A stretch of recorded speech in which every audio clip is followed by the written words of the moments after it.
So yesterday I talked about magnetism and neutron scattering. So I talked mostly about conventional magnets, magnets with long-range magnetic order and spin wave excitations about that order.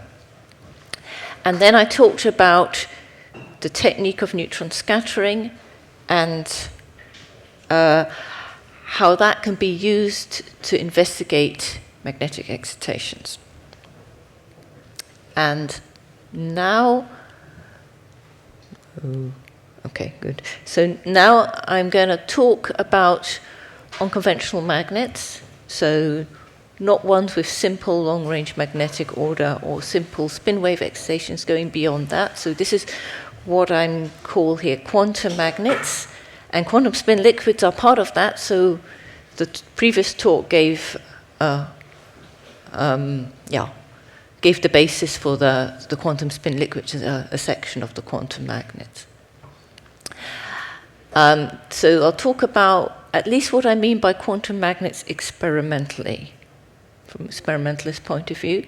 Then I talk about some examples, so neutron scattering from zero-dimensional or a dimer magnet, neutron scattering from a one-dimensional magnet.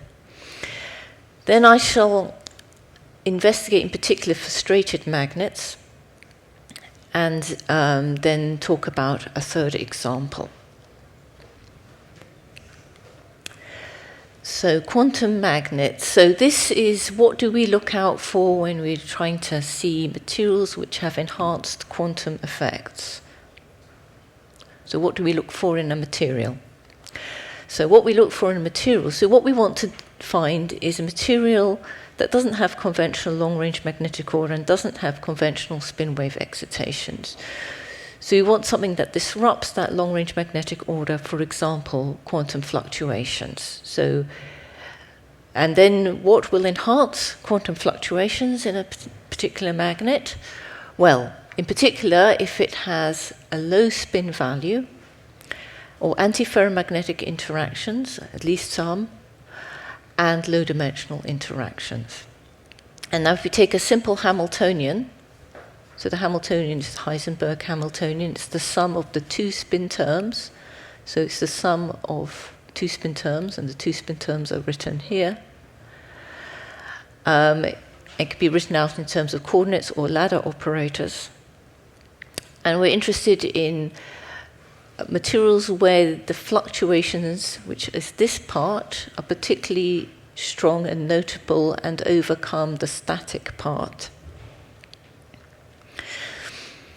Okay, and if you're able to do that, so if you've got strong fluctuations, so the spins are fluctuating to low temperatures, this can overcome the long-range order, or at least suppress long-range magnetic order to a temperature much lower than you might expect, given the size of the Curie Weiss temperature or the exchange interactions. And then if it does order, the ordered moment is small compared to the size of the available spin. And then you tend to have excitations. They might be still spin waves, but they're renormalized. They're different energy scales, they're broadened. And in the stream case, you have the quantum spin liquid with the fractional quantum numbers. So I go through these ingredients one by one. So to enhance fluctuations, it's good to have a low value of spin. And then you can see this. If you have a large value of spin, like spin 5/2, you're going to have 6 possible orientations of the spin. And now if you think about the Hamiltonian with the ladder operators which change the spin by plus or minus 1 unit, well, that operating on this spin was only going to flip it, let's say, from 5/2 to 3/2, so it doesn't drastically change the direction of the spin. In contrast, if you have spin 1/2 and you work with these ladder operators, then you can flip from spin up to spin down because you've only got these two states. The second ingredient was to have antiferromagnetic exchange interactions. And the reason for this, well, let's take ferromagnetic interaction. So let's just say we've got a ferromagnet, all the spins point the same way in the ground state. This ground state is actually an eigenstate of the Hamiltonian. But if you've got a Néel state where the spins are now, we've got antiferromagnetic interactions, so you might guess that the ground state is a Néel state, but it's actually not. It has there are two possible Néel states, and it's a superposition of these. So again, so if we just take now, instead of taking a whole magnet, we just take two spins. They're ferromagnetically coupled, so they're both pointing the same way. We act with the two-spin operator on these two spins. Then only this term is going to have an effect, so we operate. So this has the wave function spin 1 up, spin 2 up. We act with this Hamiltonian on it, and we get the same wave function back. It's unchanged. Whereas if we have a kind of Néel state, so now we've got an antiferromagnetic interaction between the spins. So we've got a kind, then we guess we have a Néel state, spin 1 up, spin 2 down. And now we operate with this Hamiltonian on the up-down wave function. Then we're going to mix in, if you go through it, you find, yes, you get back the same state, but you also get back the opposite state. First spin down, second spin up. So it's actually a mixture. So this is not a true ground state. The third ingredient was to have low-dimensional interactions.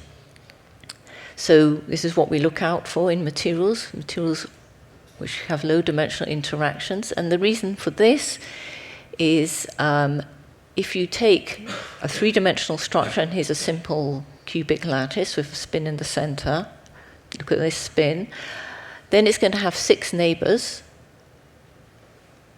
around it, and that's enough to stabilize long-range magnetic order. So it produces a mean field and produces a transition, and you get long-range magnetic order. But if you have a one-dimensional magnet, so now the spins are only coupled to their neighbors to the left and right, and you take a spin in the center, well, it only has 2 neighbors, and this is not enough to stabilize long-range magnetic order. And this is the Mermin-Wagner theorem. You cannot get order in one dimensions. Okay, so unconventional magnets tend to have strong quantum fluctuations brought about by low spin, low dimensional interactions, and at least some antiferromagnetic interactions. So I come down to the first example, which is a zero-dimensional magnet. So zero-dimensional, what I mean is I'm just going to consider the 2 spins again, and they're coupled by an antiferromagnetic interaction. So here it is, and we can solve it. So for this system, then the ground state is a singlet. This is its wave function, the superposition up, down, and down, up, with a minus sign. That's the ground state. And then the excitations are the triplets, where both spins point in the same direction, either up or down, or the superposition of up and down. The triplet, of course, has spin 1. The ground state is a singlet, total spin 0. Okay, so that's just one dimer. It's very simple. It's 2 spins, 1 dimer. But you can get materials which have this type of unit in them, so we can have coupled dimers. These are the excitations of the system. So the ground state and the excited state. So now we can couple 2 dimers or couple many dimers where the interdimer coupling is weak. And you retain the feature of the singlet ground state and this excitation, which is gapped, the energy gap of J above it, but the interdimer coupling, so this dashed line, introduces some sort of dispersion. Okay, so what we have is a singlet ground state, spin 0, and then we have a gapped excitation above it, which is a triplet. And they're materials like this, and then you can use them to explore things. So one interesting feature is you can put the material in a magnetic field. The magnetic field has no effect on the ground state, which is spin 0, but it will Zeeman split the triplet. And if you put a large enough field, so now you've got the triplet splitting, a large enough field will actually drive this branch into the ground state. And if the conditions are right, it can map onto Bose-Einstein condensation. You've got triplets going into a ground state. And so this is the phase diagram. This is magnetic field. Once the triplet goes into ground state, you go from the quantum paramagnet to the Bose-Einstein condensate. So these magnets have singlet ground state, gapped magnon excitations. You can also look out for 2 magnon continuum excitations, bounce modes in some cases, and Bose-Einstein condensation. So now an example is this material, strontium chromate. So the magnetic ion is chromium. It's actually chromium valence 5+, which has spin half. And the chromium ions form bilayers, triangular bilayers. And then these bilayers are stacked with a shift between them. Now, it turns out that the largest interaction is this bilayer interaction. That's we call J0. And that's antiferromagnetic. So that couples the spins into dimers. So now we can just think about dimers. We've got dimers, and they're coupled into a triangular lattice. And then these triangular lattices are coupled also to each other. So here's the material. It's about 2 centimeters for each crystal. So the crystal is the dark material, and then it's held in aluminium. Okay, and here's some data. So here the data shows, now this is neutron data. Neutron scattering data from a powder sample. So actually we didn't know this material would be a dimer, but when we saw there were no excitations, this clear gap, so the excitations form this bright color, so it's sort of green and red, and below that there is no signal at all. So these show gapped excitation. We don't see very many features because it's a powder. So you can take a cut as a function of energy. So you can integrate over this wave vector region and plot as a function of energy. So here we have energy, and we have intensity as a function of energy. And so what we're picking up is this excitation band. And then we can say, yes, we have a gap, 3.4 MeV. We have a top, 7 MeV. We have the middle of the band, 5 MeV. That's the dimer exchange constant, and a bandwidth. Now, just because there was a discussion yesterday about multi-magnon states, we did actually manage in this case to see, so this is not the best data, but this is some higher energy data plotted as a function of energy. Here we see the 1 magnon signal, which corresponds, it's the same signal shown here. But we also see some very weak extra signal at twice the energy, and this is actually the 2 magnon band. So you can see it with neutrons if the quantum numbers are correct. Okay, so what we want to know is what is our Hamiltonian. So you want to measure better, and it's better to use the single crystal to do a more detailed measurement than look at the powder data. So this can be measured on a time-of-flight spectrometer. So the time-of-flight spectrometer was where you use a chopper to give you an initial time. Then you have a second chopper that's phase respect to the first chopper, which selects neutrons of a particular velocity and therefore energy. Then you know your incident energy.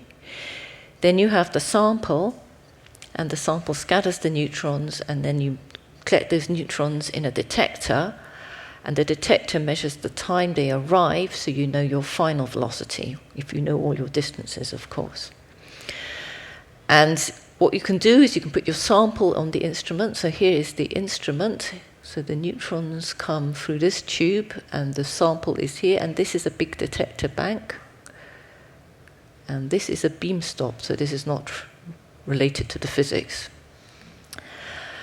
And you can put your sample on, measure, and you get something like this. And then you can rotate your sample a bit, measure again. And you can keep doing this.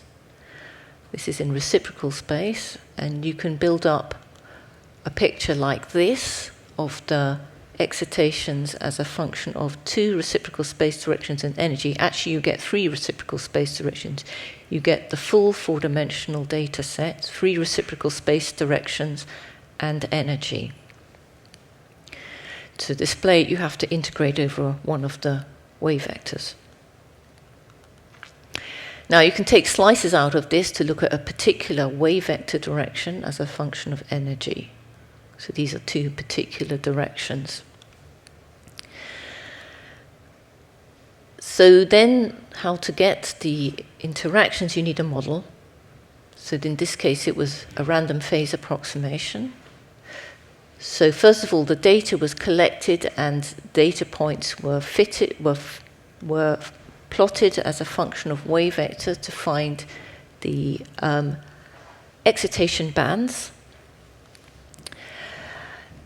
Then a model was used, which includes the exchange interactions. And this was fitted to get the exchange interactions. And then it's possible to calculate the structure factor. So using those exchange interactions, what would the neutrons see? So here is the data, two reciprocal space directions and energy, and the powdered data. And then this is the simulation of the experiment using the fitted exchange interactions. I think. Okay, so one more thing. I mentioned that dimerized materials can be used to study Bose-Einstein condensation. If you put them in a field, you're able to put the magnon excitations into the ground state. So here is the band. So here we have energy and low energy, so 0 energy, which is our ground state. We have a singlet ground state, and then we have an excitation band, which goes from 3.5 to 6 MeV. And if you put this into a magnetic field, you Zeeman split the band because it's a triplet. And one of those branches, one of the 3 branches, goes down to lower energies, shown here, at about 30 Tesla. So this transition where the magnons, the spin 1 magnons, go into the singlet ground state, that was investigated in this paper. They used magnetization, magnetocaloric effect, and heat capacity measurements. So here's what they were able to trace out the phase boundary between the gapped quantum magnet and the Bose-Einstein condensate. They were able to trace out that phase boundary using these techniques. And in particular, what was special was they were able to get the critical exponent of this transition as a function of field, and they were able to get the critical field, 30.4 Tesla, and also the value of that exponent, which they got to be 0.65. And the theoretical prediction is that it should be 2/3. Okay, so now I come to a second example. So this was, the first example was a magnet with 2 spins. It was just 0-dimensional, effectively. The next example is the chain. So we take spins and we couple them into one-dimensional system. So Lucille mentioned this in her talk also. So we have a chain, and they're going to be spin-half ions, and they're going to be coupled antiferromagnetically in one direction. And we're going to have a simple Hamiltonian, just nearest neighbor. So this was tackled by Hans Bethe, 1931, and he realized there was no long-range order in the ground state. That I might draw it like this, a simple Néel state, but this is actually not the case. It's only over a short distance that you can get any sort of up-down order, of course. And sooner after it will flip into down-up type order. Anyway, he postulated the problem. It was not fully solved, though, at the time. And this was then a long-standing problem in condensed matter. So, in the meantime, though, Faddeev and Chatterjee realized that the excitations of this system were not spin waves, they are spin-ons. Spin-ons are fractional excitations. This was also mentioned by Lucille. And I will show you the same illustration. So this is, take a simple ground state. You can flip a spin from down to up. That's delta S is 1. It takes energy 2J from each bond now, because it's an antiferromagnetic exchange interaction, but we have ferromagnetic alignment of spins, so it's going to cost energy, 2 bonds of energy. But if we take 3 consecutive spins and flip them, so this one, and this one, we get a similar state with exactly the same energy, because it's only 2 bonds that have the ferromagnetic alignment. Or 5, and it's the same story.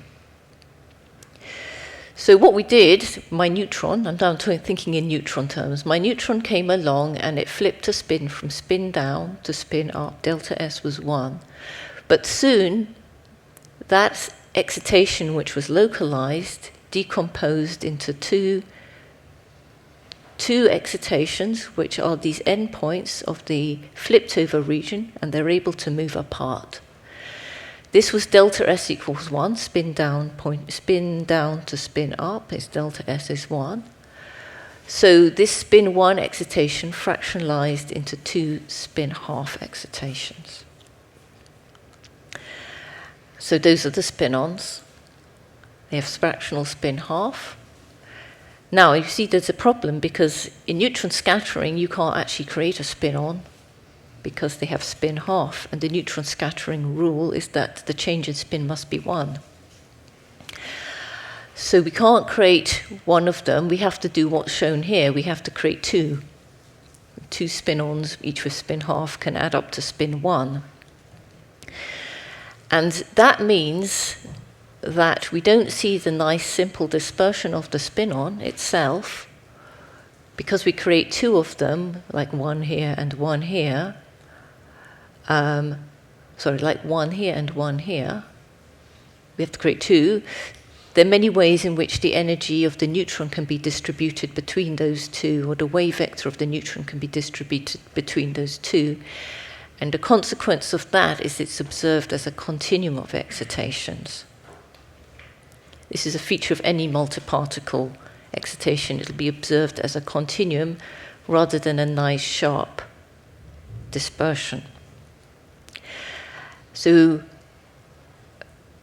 a characteristic feature of a spin chain is to see the spin-on continuum in a neutron scattering experiment. So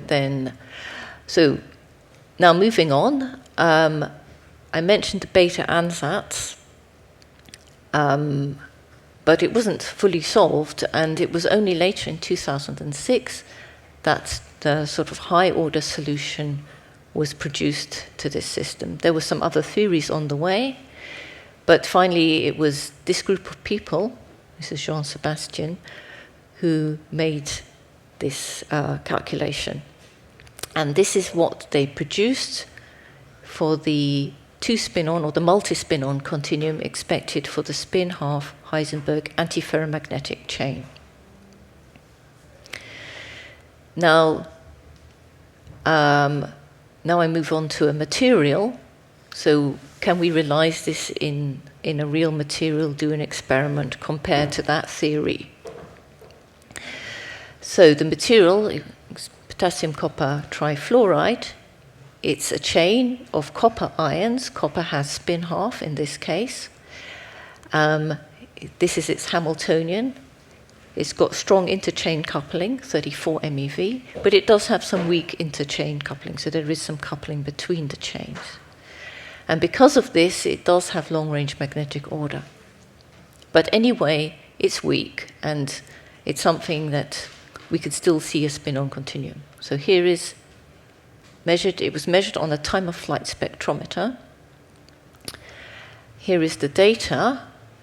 So first of all, this is the data with wave vector along the chain, energy. So this is strong scattering, this is incoherent scattering, which is a feature that you get in neutron scattering. It's not the excitations. Now going up in energy, we can see some excitations. And the strong excitations are red. Yeah. And then this is between the chains. Okay, so then this can be compared. So this is now the same data after background subtraction. And this can be compared to the theory in detail by taking cuts. So you can take detailed cuts as a function of of energy. So that's the red points here, compared to the blue line, which is the theory. And we can take constant energy cuts as a function of wave vector. These are shown here, and compared to the theory, which is the solid blue line. The point I want to make there is it's possible to produce model materials, realizing Hamiltonians, and measure them and do a direct comparison to theory. Now, I mentioned unconventional magnets or quantum magnets having low spin, low dimensions, and antiferromagnetic interactions. There's the fourth ingredient, which is magnetic frustration. I guess you know this. In some lattices, it's not possible to satisfy all the interactions between magnetic ions. Now, if you've got the square lattice, this is the case. You can satisfy all the interactions if you have antiferromagnetic interactions between first neighbors. We have a simple up-down pattern. But on the triangle, it's not possible to satisfy all the interactions with an up-down pattern. So, of course, the third one cannot be satisfied simultaneously by this interaction cannot simultaneously be satisfied. And the same is true on the tetrahedron. And so if you're looking for materials with frustration, so what happens in materials which have magnetic frustration, where not all the interactions can be satisfied simultaneously, is that the material doesn't know how to order. The spins don't know how to order, and they tend to fluctuate to a temperature lower than you would expect. So the ordering tends to be suppressed to a temperature lower than you would expect, because it can't settle on a particular order. So we look at then, if we want to find frustrated materials, we're looking out for materials that have triangles of tetrahedra. So, for example, the triangular lattice, which is edge-sharing triangles, or the Kagame lattice, which is corner-sharing triangles, or the hyper-Kagame lattice, which is corner-sharing triangles in 3 dimensions, or the pyrocore lattice, which is corner-sharing tetrahedra. There's another way in which you can get frustration, and this is if you've got first and second neighbor interactions. So, for example, if you have the square lattice, and you have first neighbor interactions and they're antiferromagnetic, you've got no frustration, you can pattern it with a simple up-down pattern. But if you just have second neighbor interactions and no first neighbor interaction, you can also, now we're looking at second neighbors, so we can pattern with the second neighbors with an up-down pattern.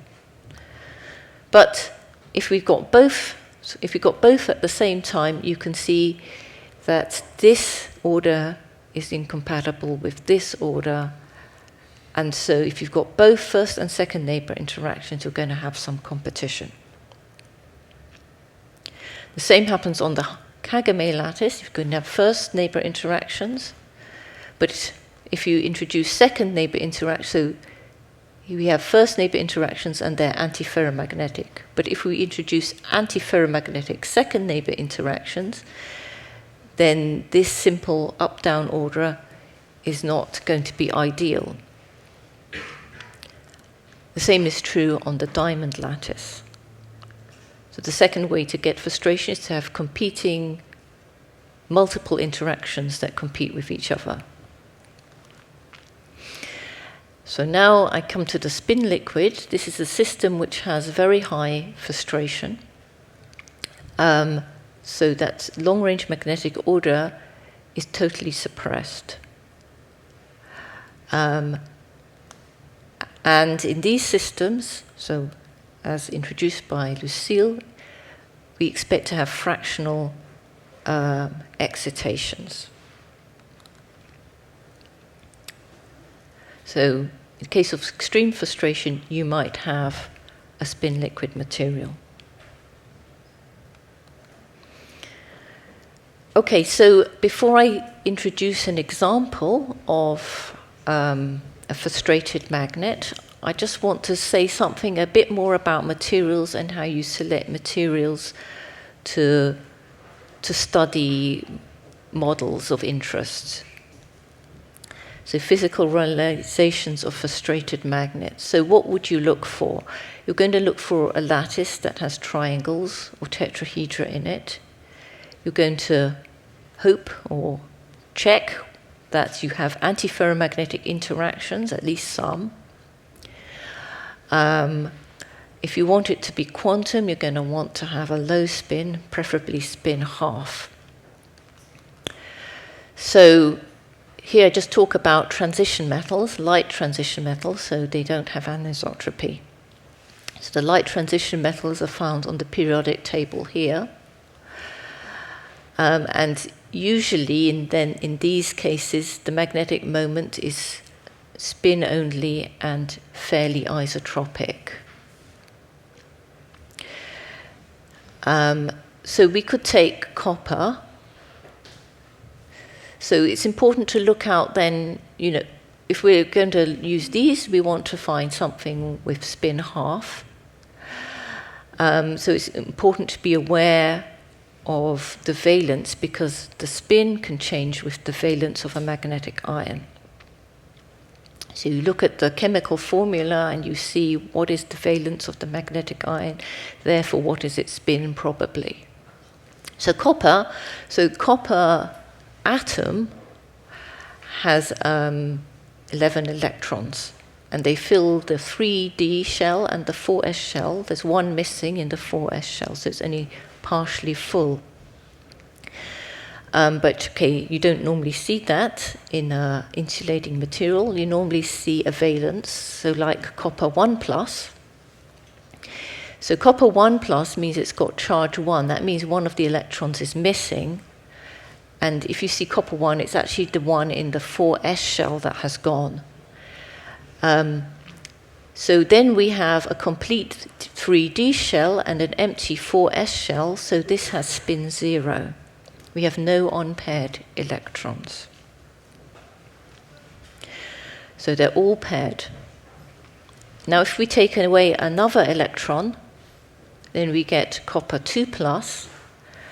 So now we've had to take away an electron from the 3D shell. So we've got basically a hole. We've got a missing electron. So we took away a spin-half electron. That means the shell as a whole now has spin-half. There is one unpaired electron. So take now this compound, Herbert-Smithite. So here we have zinc, copper, oxygen, hydrogen, and chlorine. That's its chemical formula. So question is, what is the valence of the copper? Do we have spin half? Do we have spin zero? So we know the valence of zinc is always 2 plus, oxygen always 2 minus, hydrogen 1 minus, chlorine always 1 minus. So we can add together all of these. So there's 3 chlorines and 6 hydrogens, etc. So we can add together the valences of all of these to find out what is the valence of the copper. And if you do that, you find out that the valence of copper is 2 plus, therefore copper has spin half. And now the next question is, well, we've got spin half copper, so it's a quantum spin, so that's good. How are they arranged? So here's the picture of the lattice showing copper in blue, oxygen in red, hydrogen white, chlorine green, etc. But we're interested in the copper ions. How are they arranged? So if you look at it, so if you draw straight lines between the copper ions, you find you've got these corners. So there's a copper there, a copper there, a copper there. That forms a triangle, and another set here. So we find we have these corner-sharing triangles. So Herbert-Smithite forms a Kagame lattice of spin-half copper ions. Okay. And furthermore, we've got bonding, which is 180 degrees from the oxygen to the copper to the oxygen, which tends to be antiferromagnetic. So it's an antiferromagnetic Kagame. Okay, I won't do that.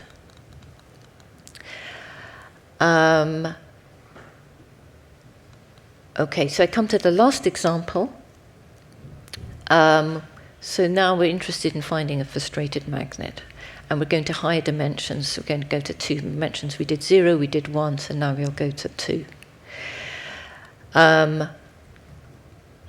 So I'm going to just introduce 2-dimensional magnets. Obviously, a famous 2-dimensional magnet that's unfrustrated is the square lattice. An example of the square lattice is rubidium manganese fluoride, with the manganese is magnetic. And this system, because it's not frustrated and it's 2-dimensional, has simple spin wave excitations. And this shows the 2 wave vector directions within the square lattice and energy. So these spin waves come out from the Bragg peak position, and then they go up in energy, and then they come back down to the next Bragg peak. And if you slice through that at a constant energy, so let's say we're interested in 2 MeV and we just look at 2 MeV, what we would see are rings. And then if we look at 3 or 4 MeV, we would see these rings get bigger because it's dispersing outwards. And if we go down into 1 MeV, the ring will get smaller. That's what's shown here, small, then larger, and then at the top.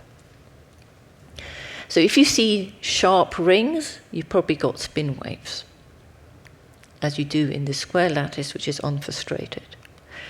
Now you can go to the triangular lattice. This is partially frustrated. It involves edge-sharing triangles. There have been calculations for this system which showed that it has a renormalized spin waves, but also multi-magnon states. If you measure, again, you tend to see these sharp dispersions, which can be described as spin waves, and again, you see these rings. If you go to higher energies, you do see a continuum. So now, the third example is when you have corner-sharing triangles, as in the Kagame lattice. And corner-sharing triangles is the most frustrated of these 3. And here, so the example was Herbert-Smithite. Here, now we do see rings, but the rings are merged with each other. And as you go, this is low energy, intermediate energy, and higher energy. As you go up in energy, they don't really appear to disperse. They don't get wider. So it was suggested that in Herbert-Smithite, you actually have a quantum spin liquid state, and the excitations are spinels. They're not simple rings, they're broadened rings. Okay, so now I come to an example compound, which is more complex. This is calcium chromate. So in this material, we have chromium is the magnetic ion, and it has spin half. Here's the lattice, and this shows the chromium ions. If you take this bilayer section here, then you see that the chromium ions form a Kagame bilayer. But it's not a simple Kagame.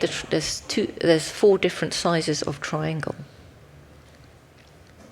So in total, there's actually 5 interactions. There's 4 triangles, and there's the inter-bilayer interaction. So why was this material even investigated? Well, the reason was because specific heat, so it's always good to measure specific heat didn't show any sign of any transition. So you've got a spin half ion. It has a Kagame structure, but we don't know the Hamiltonian. You measure specific heat, and you find there's no indication of a transition. There are some features, but there's no sharp lambda anomaly that suggests you have transition to long-range magnetic order. Actually, if you look down at very low temperatures in calcium chromate, you find a kind of linear heat capacity.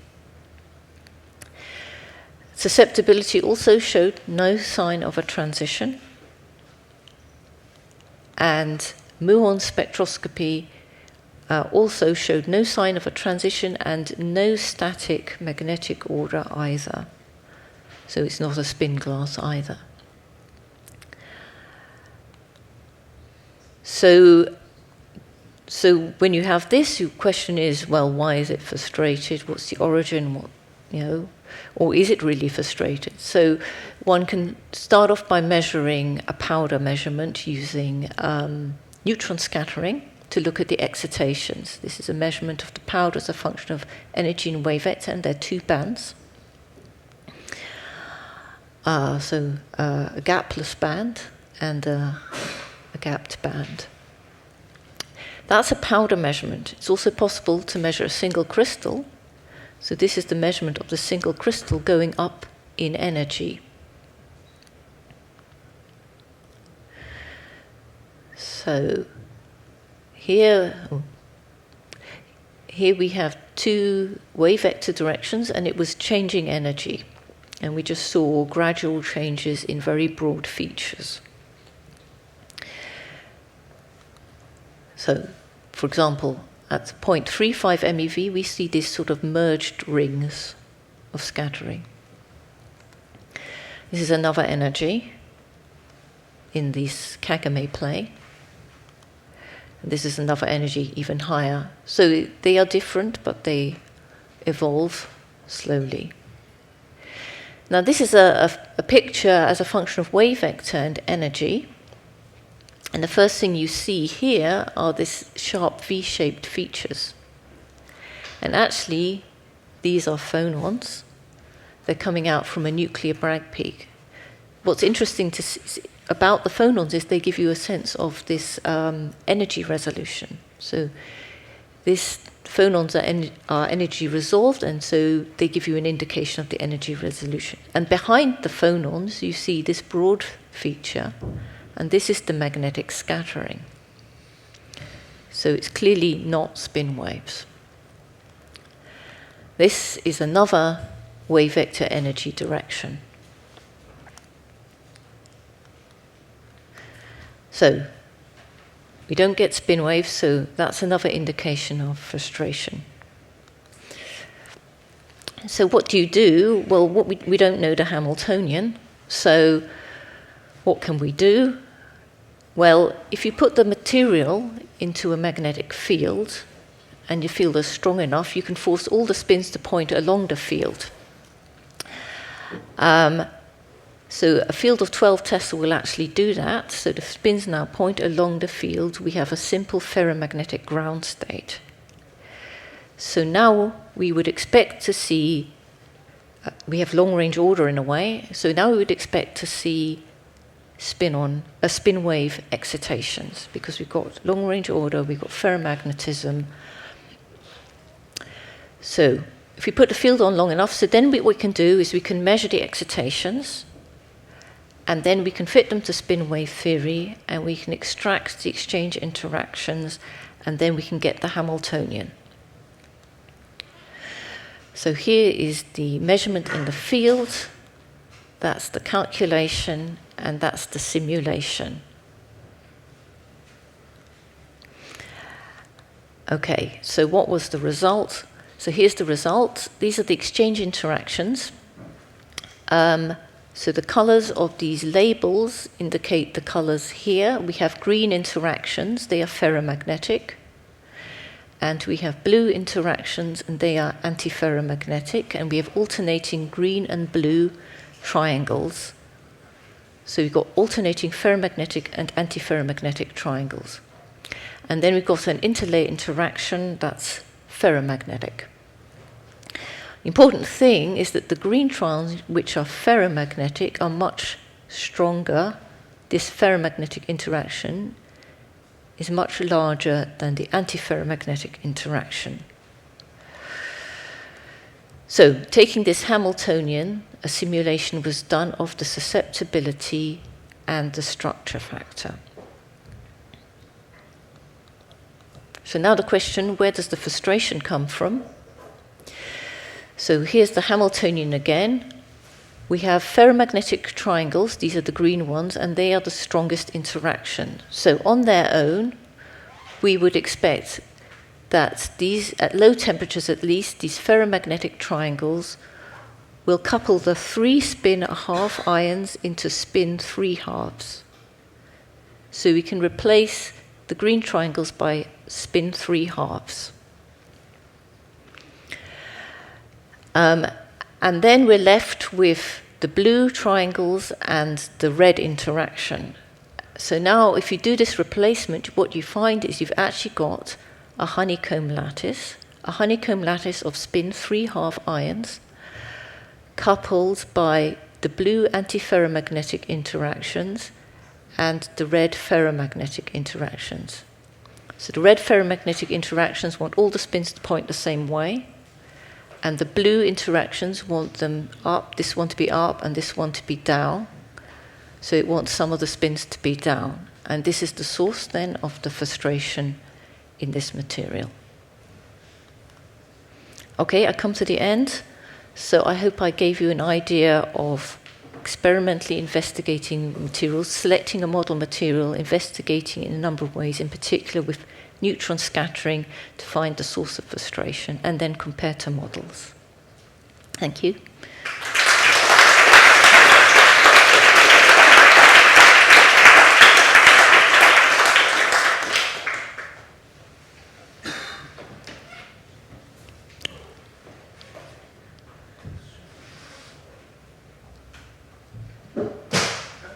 This isn't my field, so this is probably a naive question, but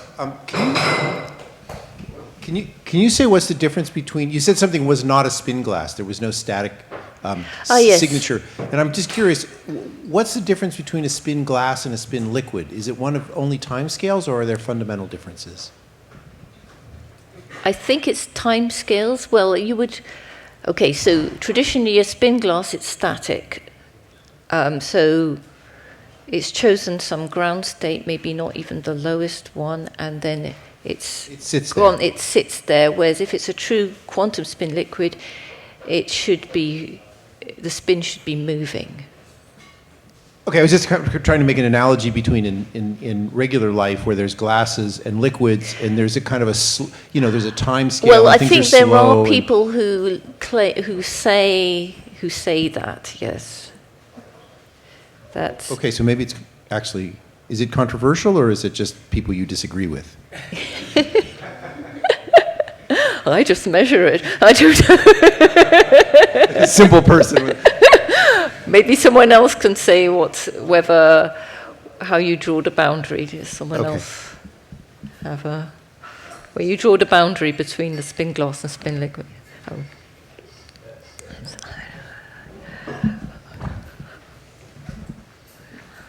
Well, I think most people would agree it's fundamentally different.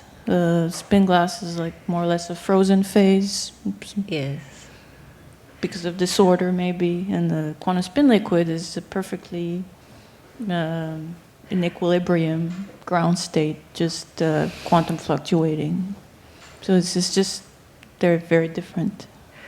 But there are people who talk about spin jam, and what do you think of this? I don't know. You could talk about whatever, I guess. Okay, I don't know. I don't know this is particular, but. The point is that if there's a phase transition between the two, then that's one thing. And if there's not a phase transition, then it's not. So then the jam will be wrong. Well, there might not be a phase transition. Well, yeah, there is going to be a phase transition. I mean, it's just, yeah. There might not be a Landau-like phase transition. I don't know. I mean, it depends what you mean, probably. Maybe but there's the spin glass breaks time reversal symmetry, at least locally. Maybe not on average, but locally. Okay. If you average over configurations. Yes. But, it's just, yeah. Okay, thanks. We'll have a good dinner discussion then. It's okay. Okay. More questions? More spectators? Okay, that one, let's thank you.